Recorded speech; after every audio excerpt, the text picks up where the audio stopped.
Yeah, I can hold. Okay, all right. Okay, great to see you. I got the visual effects person on the phone, so we're good to go on that end. Just bring the green screen. What is this tiny little thing? It's a green screen. What is this gonna do? That's the magic of a green screen, buddy. Listen, just go right in the center here. I'm gonna show you. Listen. See? Plenty of room. Oh, no. No. Look at this world we're in. Look at the sides. Okay, all right, yeah, I'm back. Okay, so listen, the green screen is about poster size. It's a little small, all right? But I mean, that can still work though, right? No, come on, you just take the green out and you put a little something else in. No, I mean, copy and paste, call it a night. I mean, come on, man, it's not that big of a deal, is it? I mean, we're doing all the hard stuff. We're doing the filming, we're doing the acting. You know, listen, it's really not brain surgery, buddy. It's like, I would even say it's so easy a caveman can do it. Hey! You've just been crude. Okay, so, I mean, wait, hello? Crude. Hello? Well, not the crude humor, man. It's like, you've just been crude. Shut up. Shut up! What? The visual effects guy just hung up on me. Yeah, so? Well, it's the second season of these damn video reviews. I'm trying to do a little something extra special, a little visual effects, a little green screen, and you're messing everything up. Went out and got us a green screen. You didn't get us a green screen. It's a green napkin, Rob. It's the size of my television screen. But we are not the size of your television screen. We have to fit inside it. Do you not know how life works? How do you feed yourself? Okay, listen, listen. I have a solution. Listen. Back in the day, I used to work for a public access show, and it was kind of this psychedelic thing. We did green screen experiments or whatever. All right. The point is, I can help you. Let me help you. I got this. You're wearing a green shirt. So, I mean, this is a different shade of green? Oh, yes, I forgot. So because you're perfect. Well, I'm not perfect, but I mean, I don't make as many mistakes as you do. I'm the boss, and obviously I am the boss. You know, this is my channel. This is your channel. People come to see me. You know, you got a million fans, obviously. I do have a million fans. I have at least 300. I bring flavor to this. Oh yeah, you bring the flavor of Doritos and beer farts. Oh, nice. Okay. I'm Robbie the Goofy Dancing Bear in the tutus. I do plenty. I do more. No, me. I'm the one who puts it together. Me.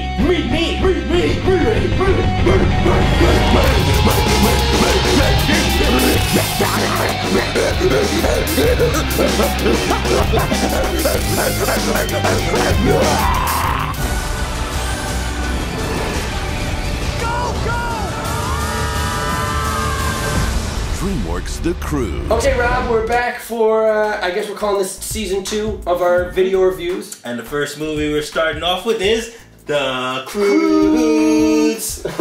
Croods. Really Simpson-y. Very Simpson-like to me. Simpson-esque. Simpsons. Quasi-Simpson. Yes. Had a Simpsonality to it. I wasn't excited, like most of the time, I'm not excited to see any of the movies you can tell me to watch. All of the gags are really mostly Warner Brothers, like all the Wile E. Coyote stuff. They had Bugs Bunny, you know, dressing up like a female animal to attract the male. Yeah, exactly. And they had that gag twice. One thing I will say, right off the bat, the 3D was actually really good. I would recommend it as, you know, to see it in 3D. You know, it's actually, I feel like my credibility is being lost a little bit because I've been saying for such a long time how worthless 3D is. Yeah. Like 3D is not, but you know what? I think maybe they're getting their stride now. It helps with this movie. So the story is just a family of cave people. The only way that they have survived is by staying away from anything new. Died. The daughter is a free spirit, I guess is what we have to call it now. But she's kind of a pain in the ass. Not listening to her dad. Like, she's not an adult yet. Clearly a young child in a very dangerous place. And she's not listening to him at all. She's kind of doing the Brave thing, you know, Merida from Brave. But Merida was a different situation because she was going to get married off. Yeah. So her life was pretty much over. There was nothing catalyzing her to actually go out other than, I don't like the cave. The cave. Nah, I don't like the cave. I think she's supposed to be like 14 in the thing or something. I don't know what if they gave an age. But and they shouldn't have had so many upskirt shots. That was really uncomfortable. She's climbing the rocks and you get to see her cave underwear. Non-stop. I remember actually because I was sitting right next to you, and when that happened, she's climbing up. You went, like you like just 3D pedophilic upskirt shots. That's what you get with the Croods, people. So obviously she's the catalyst. She goes out. She, meets a guy. I'm Guy, and this is Belt. He tells her The world is ending. What? And they have to leave the cave. And, something happens and they are forced to leave the cave. And so from there on out, they're basically traveling with this guy, reluctantly. But he seems to know some things about this new area of the world. And that's it. So if you don't know the situation with DreamWorks, DreamWorks had an $85 million write-down after Rise of the Guardians underperformed a little bit in the box office. And underperformed, not meaning it got its money back, but meaning that people expected it to do better than it actually did. And we kind of did predict that in the video review, the last video review, which is our Rise of the Guardians, where we bake the pie. Oh, they've all seen it. Clearly, all of the internet has seen our video reviews. They took a write-down. A write-down basically just means your company is valued this much, and then all of a sudden it's valued this much, and your write-down is the difference between those two. So it basically just means you're saying, okay, our company's not valued as much as it was before. The big thing about the write-down was that they laid off 350 people at DreamWorks Animation. This one needed to do well in the box office. And as of right now, it's pulling in pretty well. The main thing that I have to say is that kids are gonna love it because there's not really a lot of lulls, but there's a lot of lulls. It's an internet joke. Are full of zingers. Yeah! And they got catchphrases and they got funny gags. Whether or not they took them from other places doesn't really matter, but they're in there and they're funny, and the worlds are visually beautiful, and the 3D is good. It's a very good popcorn movie. I quickly forget it's a caveman movie. The only thing that brought me back was the fire gag that we liked. The more evolved caveman, he created fire, and they were just all immediately like, "Whoa, what is this new thing?" Try hiding from it in the tall, dry grass! It worked perfectly because they are cavemen. They haven't seen fire before. Yeah. So that is a caveman joke. Yeah. I love the designs that Chris Sanders did. Wonderful character designer, director, did Lilo and Stitch. He's a co-director on this. They're really wonderful. These do not look anything like the designs that he did. The animation itself was good, not so much in the character animation. But the world was so great and expansive that, you know what? That's what they focus on. It's like when you watch anime. You watch it and you go, okay, well, they're not lip-syncing exactly on the mark, but who cares? They have so many other qualities to it. It's not all about just that, So it's not all about just the acting. DreamWorks does a very good job of setting up, this is the world, and that's what they do well. Me, in this movie, they enter new worlds like five seconds. That's right. There's so many scenes where they're climbing on a hill and they look at the glorious world that is in front of them. And then the camera's behind them on the cliff. And whoa! Then they fall down. Yeah. And then they go into this other thing. And then they go, wait, quick, climb up there. Whoa! The animal designs in Avatar were amazing and fantastic. This just looks slapped together. This looks like something out of, this is freaking Mario Brothers. I just put that together. It's the Koopa Troopas. Yeah. They're flying turtles. And they even have the 4 wings, like the dragons from Avatar. This freaking guy. Okay? His name is Belt. This whole guy's life is dedicated to holding guys' pants up. Yeah. But he became the star of the movie. By going...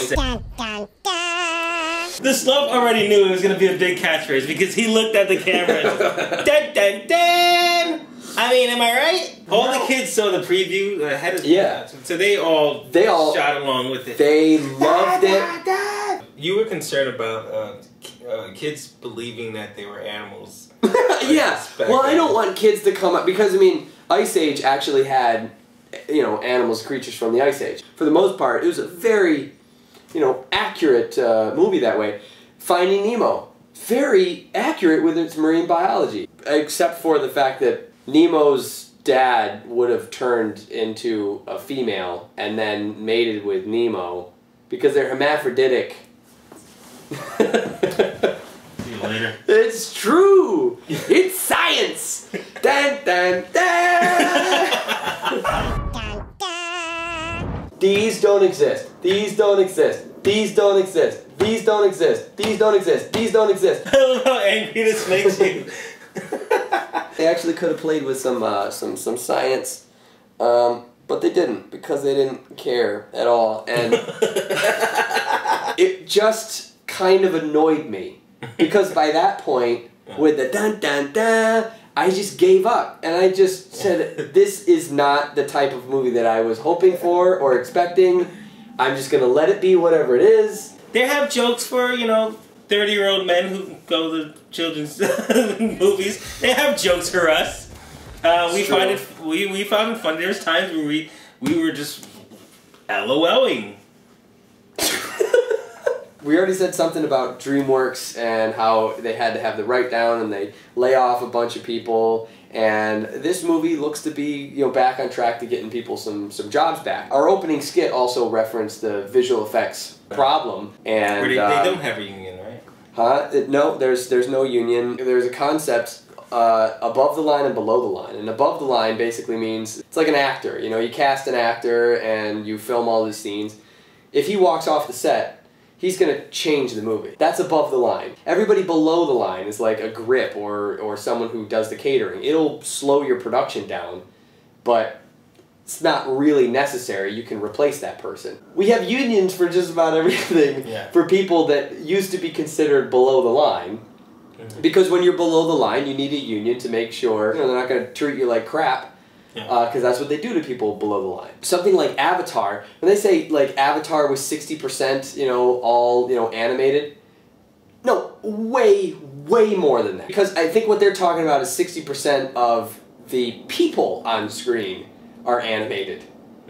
But way more than that in the visuals. The scenery. All the backgrounds, every single one of the woods backgrounds had to be rendered. The missiles, the explosions, there's no practical effects there. There's something for Life of Pi. Of course they won for, best visual effects, which is great. Rhythm and Hues, 4th nomination for an Oscar, 3rd win, I think. And they went bankrupt. How weird is that? Hollywood is, what is it? It's our second biggest export is Hollywood movies. Stuff coming out of Hollywood. Hollywood movies, Hollywood TV shows. Every single one of the top 10 highest grossing movies, they're all special effects tentpoles. All of them. For something like that, something that is such a big deal in our economy, it's not just about the films that are being made, it's not just about the work that's being done or the workers that are there. If a company that wins 3 Oscars can go bankrupt and have DreamWorks, which has some of the highest grossing animated films that are out there, lay off 350 people, it's really messed up for people to look at and go, well, it's liberal arts, it's all the arts. It's our second most profitable thing that the United States does. And the fact that they don't have a union, I know there are a lot of people who are anti-union. You know what? You treat people this way, you get unions. It's your fault. Speaking of visual effects, I understand your passion for them and stuff like that, yada yada, but it's really not that difficult. Well, I mean, that's what they say. If something's below the line, it means that anyone with any sort of slightly artistic, creative sense can just jump in and do the same work. Yeah. So, I mean, why not? We're pretty artistic. I think we should prove it right now. By going back in time. Back in time? Yeah. Here we go. This is incredible. Oh my God. We're back in time, Rob. This prehistoric world we're in. It's amazing. Whoa, Look at that thing. Oh. And that thing. There's so many amazing things over there and the cool stuff. I see a dinosaur. I see a dinosaur. Where? Where? What? I see the dinosaur. Steve, look out for the dinosaur! Oh, no. Get out of here! There's a ravine up there. We can lose him. Ready?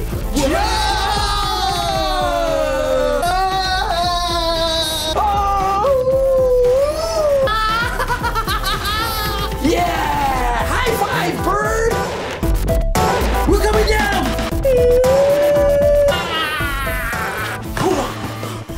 Are you alright? I'm okay. Are you alright? I'm good. Uh-oh!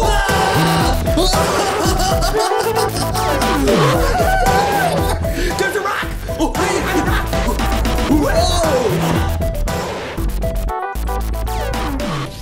Cut! Nice. This is gonna be awesome. You know, So I it's realize when we do that, I'm gonna be on this side, you're gonna be on this side. Oh, that's right. Well, it doesn't matter.